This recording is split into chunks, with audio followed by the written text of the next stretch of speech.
Two impromptu tools from Tetsubishi, little simple caltrops. I thought they were so simple. What else could you do with them? Well, why not tie a rope to them?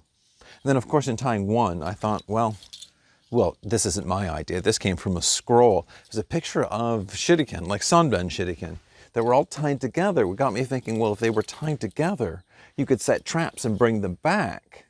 But then in more playing with it, it's like, well, that would be a really great flexible tool, wouldn't it? Wouldn't that give some advantage of just keeping people at bay? Yeah, I think it's going to. So I'm going to run out to the field and test both this tool, and the idea of using this tool as set as a trap. How would that work? Yeah, this is going to be a lot of fun. Now, this is meant for trapping, to set onto the ground, hidden in the grass, but I feel it will also work as like an impromptu, well, meteor hammer.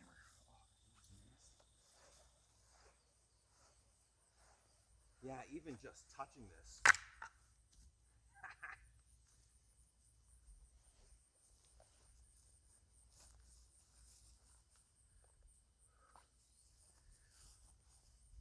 There's a feeling of urgency. That's probably not the right word, but as you're slowing this tool down, I can't just interact and take out that energy like the small one. Okay, let's see this wrap around a tree.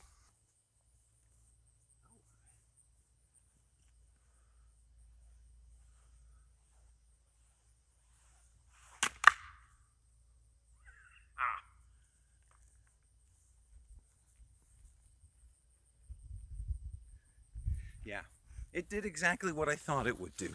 It would wrap around, and because of its shape, it just locks onto the target and to itself.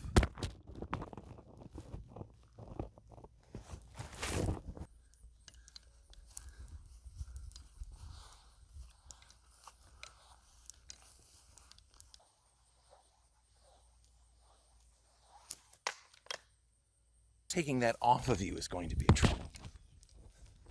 This is mounted into your armor, mounted into your flesh, mounted into, well, into this tree.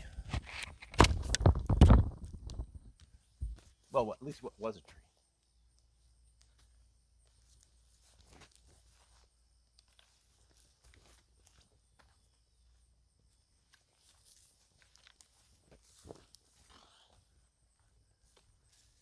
If you were to, this one's held on perfectly, the rest just all poked in. But with the tiniest bit of movement, with just trying to shift your body, each one of these is just going to work in further and further. This is definitely one of the nastiest tools I've ever made.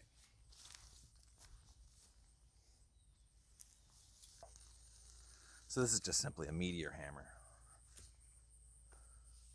But it's also tested my brand new rope. That is makeshift if I've ever seen one. And I feel I'm using this solely as a stay away from me tool. There's not a lot of weight, but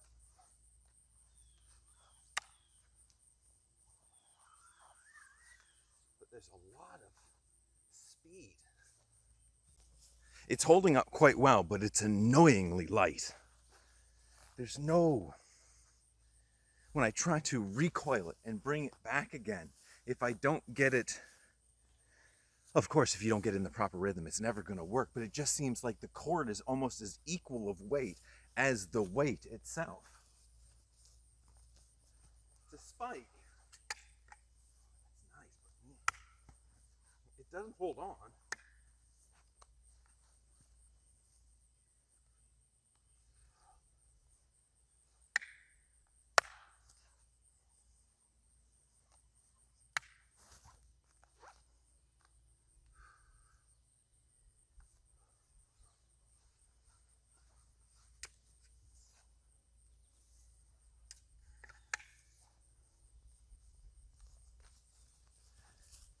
If I've got nothing else, this is kind of decent.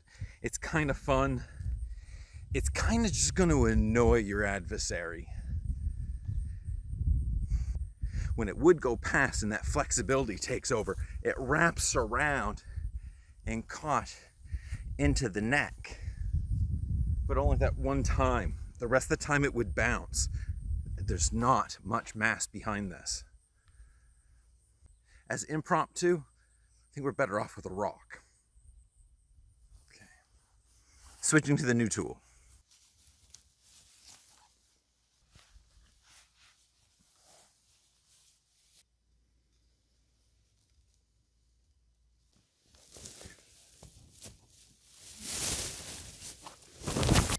Yeah, that is totally visible. There's no way you are not seeing that if you're looking down. If it's dark, where the hell is it? There it is. Okay, if you can know where to look for it. There it is.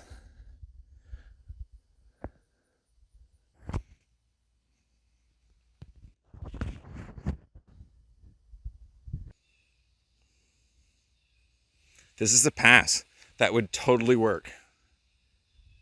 I'm back from playing in the paddock with these two tools, both relying on having a rope and making a change of just adding a Tetsubishi to it. Now, in the case of a single Tetsubishi, I thought it could act somewhat like a meteor hammer and would get some being able to keep people at bay from entering in. No, it was really quite useless. The good part is that this was heat treated for keeping this very sharp, not keeping it bending, and it didn't break, and I kept hitting the lumber multiple times and nothing happened. So that's a benefit. Unbeneficial is the rope, I swear, is heavier than the actual Tetsubishi. So when you're trying to pull it back, you get a hold of the rope, but the rope then takes all of that additional energy from the momentum. So this, not so cool. So cool. This changed my idea of Tetsubishi. The biggest part that I had was, okay, carrying it, but I didn't want to actually make it because much like landmines, these things hurt the civilians, those that aren't really part of it. Much like when swords were cut down. They were cut down for one reason, that people were getting dumb and civilians were starting to get hurt. There's that control that has to be had. Is that a crack? Oh, no. So lastly, I think, 3, 4, losing them, being able to just distribute them. And that's cool if it's a natural, it's a makeshift, or it's a mild steel. They're all meant to be lost. Sure, and I will lose these, but this is a high carbon steel, and I'm particular, I'm attached to them. These things took a while. As I said, that's an hour and a half practically per, well, there's 9 of them. So tying to the rope, I felt gave me the advantage of being able to carry them and also being able to distribute them as a trap, something that you would walk through. And that additional rope allowed me to tie it off with a kunai by placing this into the ground and that end portion that if someone did go through them, they're not going to drag them off with them, of course, because I would still be there, but I'd be able to make sure I get all 9 of them rapidly back. Okay, and that worked. It was much harder to hide the rope than I thought, just in grass. If I had leaves, it would have been much easier. But from the angle in which I placed it, you could see the rope, but I felt that it was about an entrance into this area. And when you came to the other side looking, that you couldn't see any of the rope. The grass hid it really well. It was just the moment that you stood to the other side. But then because I used long grass, where I stood and placed it, I pushed it down. So the trap to be truly effective would need like a day's worth of re-straightening for the grass. So interesting, cool, but in using it as a flexible tool, using it as a don't come close to me tool, worked well. There's enough weight within all of this. I really wouldn't want to intercept that area, because the moment you intercept on a flexible tool, it flexes and it will go around that target. And since every foot there's 4 more spikes, that makes it really hard to enter in, which led me to believe that, well, what if it's kept like I think it's like a bolo, or that's just the tie. You can throw it and allow it to wrap around because there's 8 feet of spiky goodness. So in getting that power up, I just need to either step forward or step forward if I want further distance and bring those hands together for that 8 foot to hit center, and then it wrapped around the log. What I didn't really see what happened, that last one, as it came around, for the most part, it would sink into the wood and hold in place, or it would hook into place into the log structure, while each other spike, some of them like stuck in, but the majority just landed in place. But the moment they land, they hook. So if this was to be wrapped around myself, I'd want to probably remain exactly and as still as possible, because with every shift, it would get tighter as it would just slowly puncture into the skin, into the clothing. So every time I come across, not every time, but the majority of use of Tetsubishi, you need very little skill to employ them to their full extent. I like that idea. You could arm people with you could arm people that only know how to spin a rope and step forward, and they could start literally binding people up with just one of these tools. You start making these advanced like arrowheads, you've got a supreme advantage. I did not expect this tool to be so awesome, that someone with little skill can use this quite effectively. Someone with great skill can use it just as effectively. It's just swinging a rope. It'd just be a matter of being able to get that timing.